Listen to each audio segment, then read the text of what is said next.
And what are some of the races to watch tonight? Good evening, Anne Marie. Good evening, everybody. Welcome into our results center here in the newsroom, where we are, of course, tracking all of the races, but we're focused in on some of the top races, including 7 state Senate races in particular. These are the races where the senator voted against congressional redistricting, and so President Trump and Trump-aligned interest groups have endorsed the challenger in these races. So, for instance, we've got Senate District 1, where the incumbent, Daniel Durnall, is facing a challenge from 2 different candidates. State Senate District 11, Linda Rogers up in Granger, Indiana. That's in northern Indiana. Senate District 19, Travis Holdman trying to keep his seat.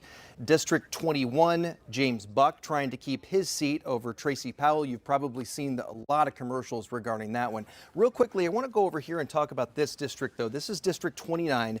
This is another one we're watching closely. This is an open seat in the state Senate. J.D. Ford vacated this seat to run for Congress. So this is also an area that's seeing some shifting political trends. So we're watching very closely. Also, real quickly, we are watching the congressional races tonight, and some of the races that we're watching very closely are the 4th congressional Republican primary, where incumbent Jim Baird is being challenged by a pretty high-profile candidate, Craig Haggard, a state lawmaker who has spent a lot of money in this race to try and unseat Jim Baird. Also, Congressional District 5, where we have a very crowded field. I mentioned J.D. Ford leaving his Senate seat to run for Congress as a Democrat in House District 5. They are trying to be the one to run against the presumptive Republican nominee in November, Victoria Spartz, although she faces her own challenge. And then finally, Congressional District 7 here in Indianapolis, where Andre Carson is facing what some have said is his toughest primary challenge